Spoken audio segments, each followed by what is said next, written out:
Hoje nós vamos aprofundar em um dos temas que geram mais confusão entre os empresários e até mesmo entre os contadores: os regimes específicos e o imposto seletivo. E já vou te adiantar, esse tema é essencial para você entender por que alguns setores não vão entrar totalmente no IBS e na CBS e como isso impacta os preços e os contratos e o planejamento tributário de algumas empresas. Aliás, se você ainda não viu os vídeos sobre a neutralidade, tem aqui um card para você assistir. Mas depois, primeiro fica aqui comigo. Ele vai te ajudar a entender o raciocínio por trás das exceções da reforma. Vamos começar de forma simples. A reforma criou um modelo chamado IVA dual, ou seja, dois impostos sobre consumo, IBS, Imposto sobre Bens e Serviços, que é estadual e municipal, e o CBS, que é a Contribuição sobre os Bens e Serviços, que é federal. A ideia principal é unificar os impostos e acabar com as diferenças de base e diferenças de regras de tributos diferentes. Simplificar tudo no modelo de crédito e de débito. Mas na prática o Brasil não é para amadores. E em alguns setores não se encaixam muito bem nesse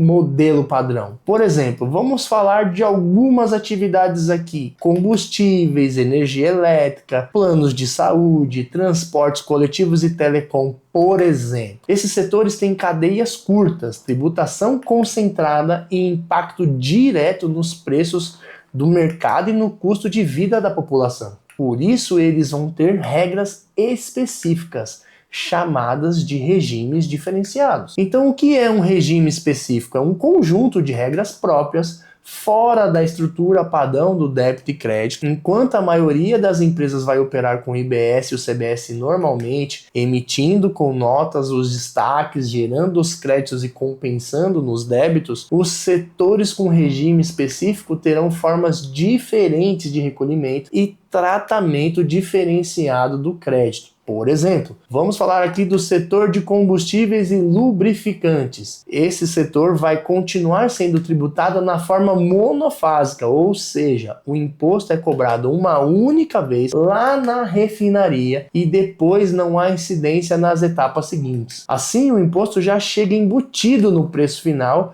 e o posto de gasolina não precisa destacar o IBS e nem a CBS. Isso evita distorções porque é um produto com alta elasticidade e consumo diário. Um outro exemplo, vamos pensar no setor bancário e financeiro. Como os bancos não vendem produtos e sim intermediam operações financeiras, não faria sentido aplicar a mesma lógica de crédito e débito para eles. Por isso, eles terão um regime próprio de cálculo ainda em definição, mas que deve considerar receitas financeiras líquidas e os serviços que eles prestam.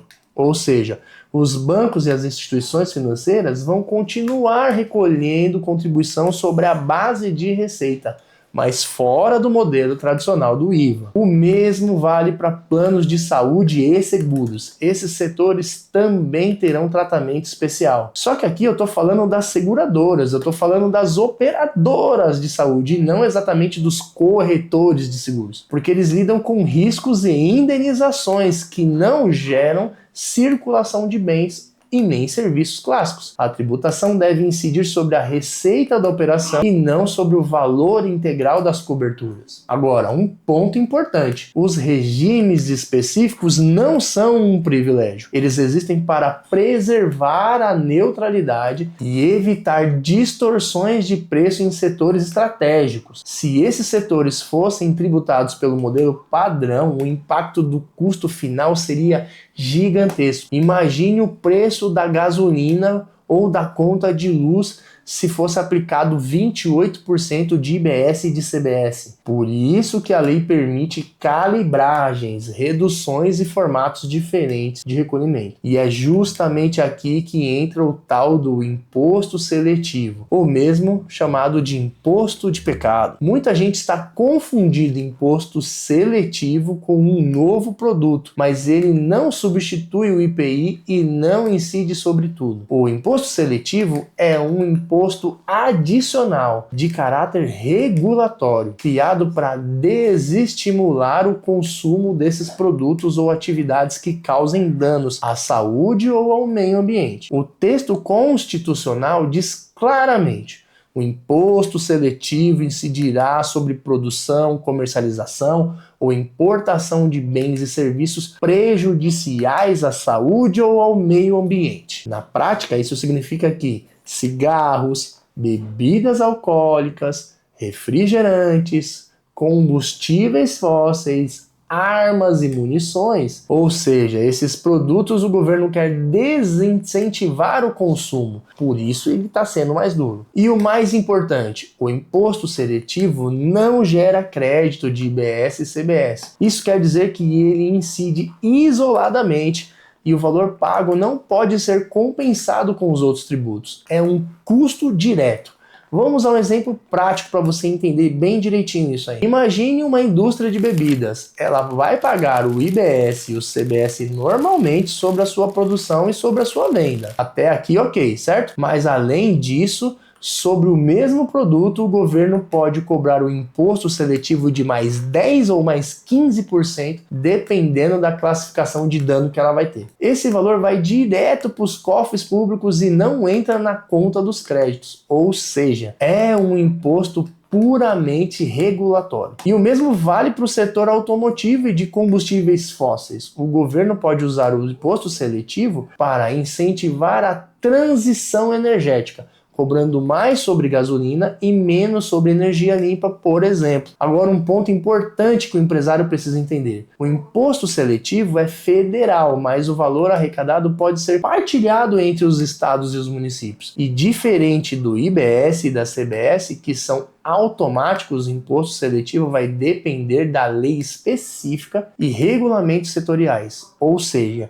ainda veremos discussões longas sobre alíquotas, sobre bases e sobre produtos incluídos nessa lista. Mas uma coisa é certa: o seletivo vai mexer com preços e margens. Se você atua em algum desses setores que produz, transforma ou revende itens potencialmente tributáveis pelo imposto seletivo, precisa começar agora mesmo a fazer simulações, porque esse imposto vai incidir na origem e dificilmente o mercado vai conseguir repassar 100% do custo para o preço final. Ou seja, se não houver planejamento, o impacto vai ser direto no seu lucro. E aqui vai uma dica prática: mesmo que o seu setor ainda não esteja definido como um regime específico, monitore o andamento das PLPs e as regulamentações setoriais. A Lei Complementar 214 de 2025 deu as diretrizes gerais, mas cada segmento vai ter sua própria norma infralegal